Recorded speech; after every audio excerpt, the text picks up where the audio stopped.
Around 10 days before WrestleMania 36 aired, Roman Reigns pulled out of his main event against Goldberg, where he was expected to win the Blue Universal Championship, scrapping the conclusion to their epic feud that had been building for at least 3 weeks. WWE had told its roster it was up to the talent to choose whether they wanted to work the tapings amidst the Steve Corino crisis. And very understandably, considering his 2 bouts with leukemia, putting him at a higher risk of reacting more severely to the disease, Reigns opted to prioritize his health over one of the biggest matches of his career. Most wouldn't know Reigns wasn't wrestling though until the night before the show, because despite it being reported a week before that he pulled out, along with both Roman himself and Triple H confirming that several days later, WWE wouldn't announce the change until the go-home episode of SmackDown with a throwaway tweet. And since then, Roman's name, one of the biggest in the whole company, hasn't been mentioned once. Triple H initially teased to ESPN that Braun replacing Reigns would unfold in a big spectacle of an angle on the Friday night, but Goldberg has since revealed in an interview that WWE was still trying to tape him versus Reigns up until a few days before WrestleMania was scheduled to air, suggesting that's really why WWE made such a last-minute public confirmation of the change. Whatever the Backstage chain of events was, Vince McMahon has reportedly banned all mention of Roman's name on WWE TV. WrestlingNews.co have already reported that the commentary team were told not to reference Reigns over the whole of WrestleMania weekend, and one person who is close to Roman apparently told the site it'll be months before he returns, which is evident with SmackDown setting up Bray Wyatt as Braun Strowman's first Blue Universal title challenger. The latest Wrestling Observer newsletter has revealed that ban on Roman's name is still in place, with Dave Meltzer writing, "Right now the instructions on television are to not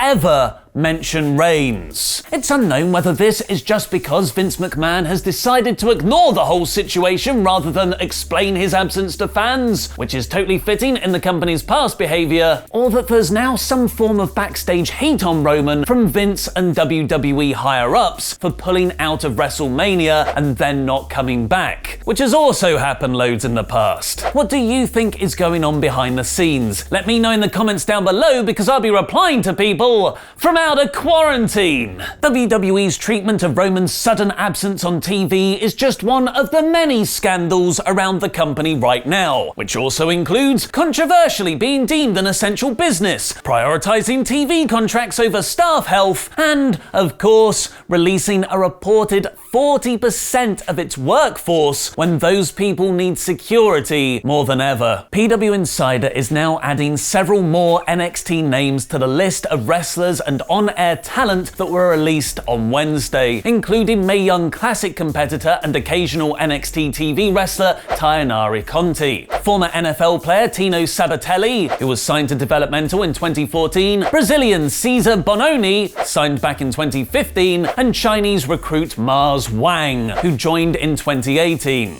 I'm not gonna laugh at Wang, this is serious, and there are reportedly many more names to come out.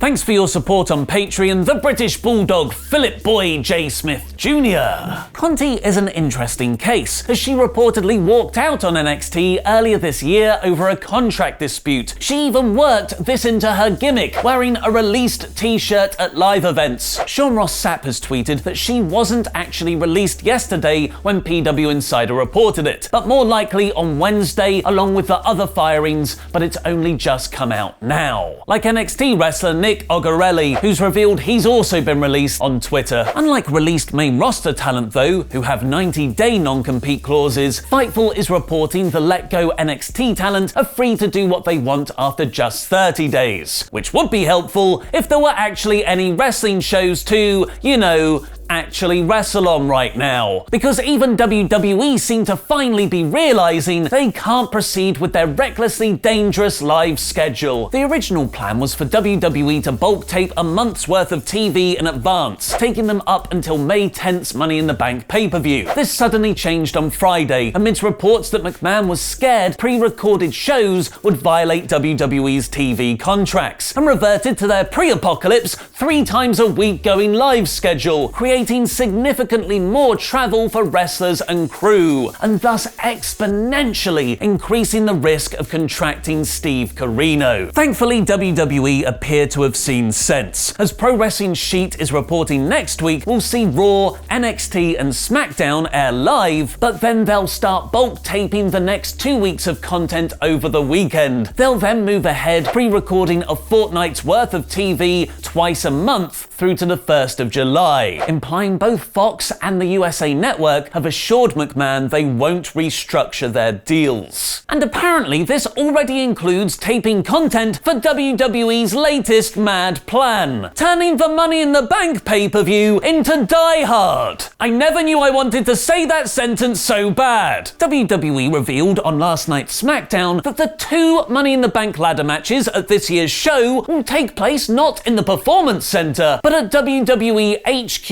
in Stamford, Connecticut, where wrestlers will have to climb the corporate ladder. This is so meta. Please have brass rings at the top rather than a briefcase. The match will begin on the ground floor, with the briefcases on the roof, where there will be an actual ring with ladders, according to leaked images tweeted by WrestleDaily, and presumably Brock Lesnar on a helicopter who swoops in last minute to grab the prize. Following the critical success of WWE's movie matches at WrestleMania, the Money in the Bank matches are expected to be filmed in a similar style, where Edge and Randy Orton will likely still be brawling and grunting in the background. And that wasn't the only notable thing that happened on last night's episode, because here's the review in about 4 minutes. SmackDown opened with Braun Strowman on the worst recurring WWE interview segment of all time, A Moment of Bliss, where Braun warned Bray Wyatt will get these hands, before opening a present with a black sheep mask inside. Continuity! Wyatt vs Strowman was then confirmed for Money in the Bank. Please let Wyatt win, and also please let it be another Firefly Funhouse art house video essay. Tamina beat Sasha Banks next, thanks to Lacey Evans taking out Bayley on the outside. This gives Tamina a future title shot against Bayley, which will reportedly be at Money in the Bank, with Sasha vs Lacey spinning off into a qualifier next week. The Banks-Bayley stuff is fantastic. Everyone else, though, is severely lacking.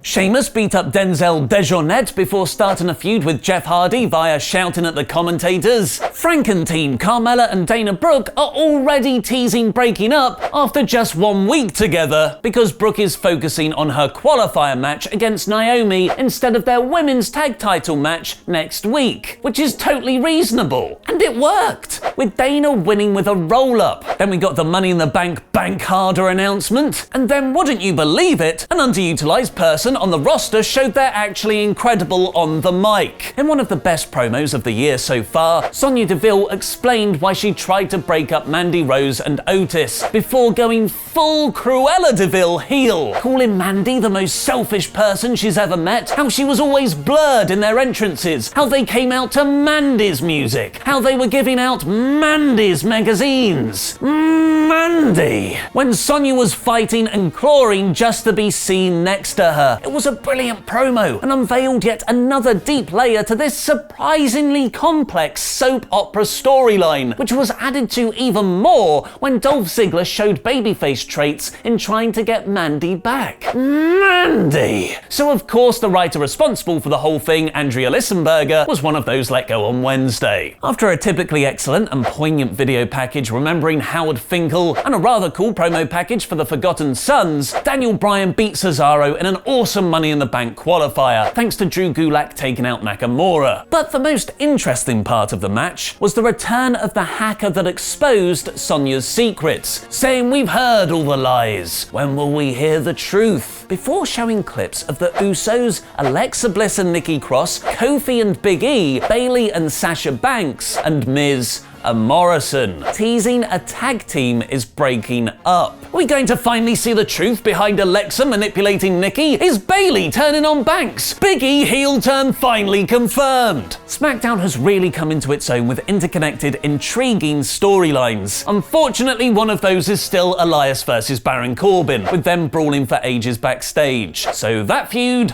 must continue. But the main event brought it back with Big E versus Miz versus Jey Uso for the SmackDown Tag Team titles. The match didn't go very long, but had a really cool finish where it looked like the Miz might win with a figure 4 on Jey Uso before Big E came in, lifted Miz straight up into a big ending, and Jey Uso couldn't break up the pin due to his damaged leg. The New Day are your 8-time tag team champions, and they showed cell phone footage of Kofi and Woods celebrating at home. But Big E is holding the titles. Big E heel turn really is confirmed. So that was SmackDown. Let me know your thoughts by pressing the I above my head and voting in the poll. This show was very effective at building Money in the Bank, had a killer promo from Sonya Deville, and a newsworthy tag title change. This SmackDown is smacktastic. What next? For every single WWE release, watch Luke and Laurie go through their predictions for what will happen next by clicking the video on the right. And several destinations might have already been revealed, with the released wrestlers teasing moves to either AEW or New Japan. Find out what's going on there by clicking the video below that. And go over to WrestleTalk.com because there will be plenty more news breaking throughout this weekend. I've been Ollie Davis, and that